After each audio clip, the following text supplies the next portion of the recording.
Hello everyone, स्वागत है आपका हमारे यूट्यूब चैनल पर। आज हम आपको अफर्मेटिव या इंट्रोगेटिव सेंटेंस को नेगेटिव में चेंज करना सिखाएंगे। हर क्वेश्चन पर आप अपना जवाब सोचें और देखें कि आप कितना सही उत्तर दे सकते हैं। जिस क्वेश्चन में कोई कन्फ्यूजन हो तो कमेंट करना ना भूलें, हम उनको फिर से आंसर करेंगे। ओके, तो आइए शुरू करते हैं।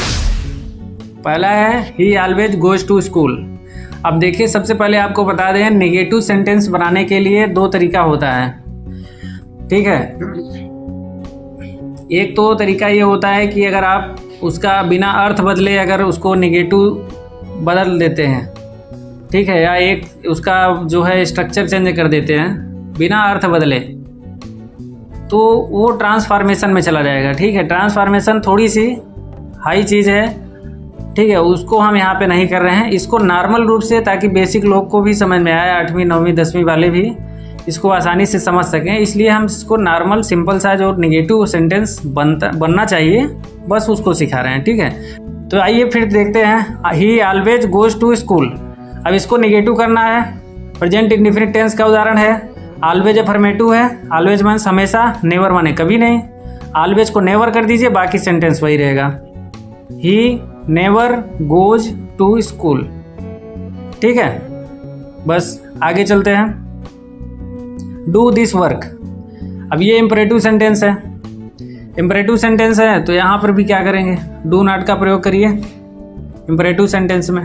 डज नॉट तो होगा नहीं, संभव ही नहीं है, क्योंकि इम्परेटिव सेंटेंस में सब्जेक्ट हमेशा यू छिपा होता है और यू के हिसाब से तो डू ही लगेगा। तो इसको कर देंगे, डू नॉट लगाइए प्लस मेन वर्ब, उसके बाद जो आगे जितना सेंटेंस है उसी को उतार के रख दीजिए, डू नॉट आगे लगा दीजिए बस। ठीक है, इस डू से काम नहीं चलेगा जो डू यहाँ पे दिख रहा है, डू नॉट अलग से रखना पड़ता है। ठीक है, ये तो मेन वर्ब होगा। Do not do this work, इसका हो जाएगा डू नॉट या डोंट, शॉर्ट में बोल सकते हैं, don't do this work. Okay, next है you are helping the poor. A present continuous tense है। इसमें भी अब ये निगेटिव बनाने के लिए वही हेल्पिंग वर्ब के बाद नॉट लगा दीजिए, नॉर्मल सी चीज़ है। You are not helping the poor. अगर हेल्पिंग वर्ब दो पार्ट में है, ठीक है, जैसे विल बी, विल हैव, इस तरीके से अगर हेल्पिंग वर्ब दो पार्ट में होती है तो नॉट लगाने का तरीका एक जान लीजिए कि पहले वाले पार्ट के बीच, पहले वाले पार्ट के बाद में ही नॉट लगता है, यानी उन दोनों के बीच में नॉट को घुसाएंगे। ठीक है, तो यहाँ पे अब यहाँ पे देखिए, आर हेल्पिंग वर्ब है, सिंगल वर्ड में है, तो इसके बाद लगा देंगे not. You are not helping the poor, बाकी सेंटेंस सब वही। अगला है someone has seen the thief. अब ये भी देखिए प्रेजेंट परफेक्ट का है। अब यहाँ देखिए someone has seen the thief, अगर आप किसी सब्जेक्ट को निगेटिव कर देते हैं तो भी सही है, तो हेल्पिंग वर्ब के बाद नॉट लगाने की जरूरत नहीं पड़ेगी। ठीक है, someone has seen the thief. यहाँ पे आप ऐसे भी कर सकते हैं, someone has not seen the thief, बल्कि ये पुअर इंग्लिश होगी, someone has not seen the thief, ये पुअर इंग्लिश हो जाएगी। इसकी स्ट्रांग इंग्लिश यही होगी कि अगर समवन, समबडी इस तरीके से अगर दिया है तो उसी को सीधा नो वन नो बडी में कर दीजिए, सीधी सी बात है। ठीक है, नॉट लगाने की जरूरत ही नहीं है। समवन को सीधा नन कर देंगे, नो वन कर देंगे, नो बडी कर देंगे, फिर आगे पूरा सेंटेंस वैसे ही लिख देंगे, नॉट लगाने की कोई ज़रूरत नहीं है। ठीक है, no one has seen the thief. आगे चलते हैं। Why do you sleep the whole day. अब ये देखिए इंट्रोगेटिव सेंटेंस है, प्रेजेंट इंडेफिनिट का।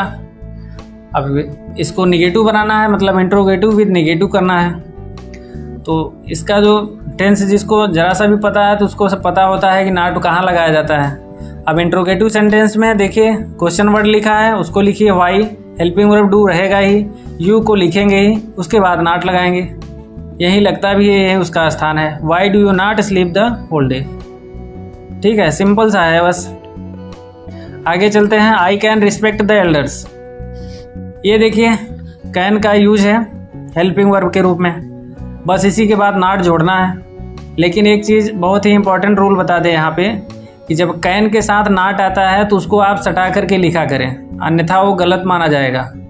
ठीक है, कैन और नॉट को दूर दूर नहीं लिखा जाता, या तो इसका शॉर्ट फॉर्म यूज करें कैन नॉट का, कैंट, या तो आप कैंट यूज करें, या तो फिर कैन नॉट को सटा के लिखिए, I can not respect the elders. Next है the servant went to the market for purchasing. ये भी है पास्ट इंडिफिनिट।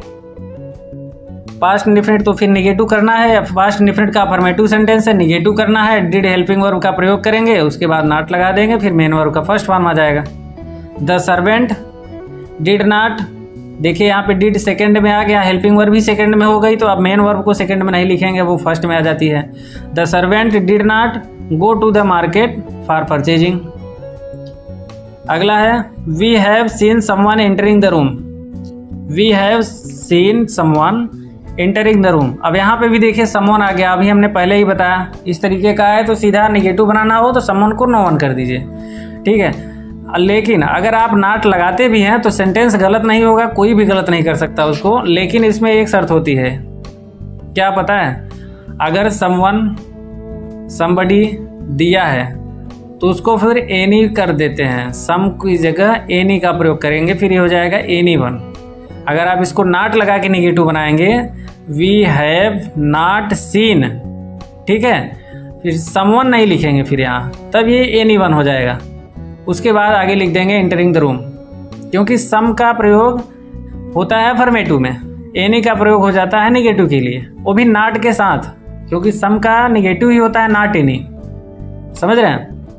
तो इस तरीके से अगर नॉट लगाएंगे तो सम के साथ फिर एनी आ जाएगा, या तो फिर सीधे करिए we have seen no one कर दीजिए या नन कर दीजिए, इसी को समवन को ही नो वन में बदल दीजिए, नॉट लगाने की जरूरत ही नहीं है। We have seen none entering the room. अगला है it belongs to you. Simple है, ये भी प्रेजेंट इंडेफिनिट का है, डू डज का प्रयोग करेंगे, इट सब्जेक्ट है, इट के हिसाब से लगा देंगे does not.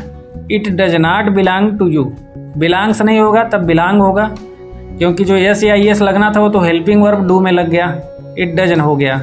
It does not belong to you. देखिए लास्ट है have you ever seen the Qutub Minar. क्या आपने कभी कुतुब मीनार देखा है? अब ये भी इंट्रोगेटिव है, इंट्रोगेटिव विद निगेटिव करना है इसको, यानी अभी इंट्रोगेटिव है, अभी इसको निगेटिव करना है।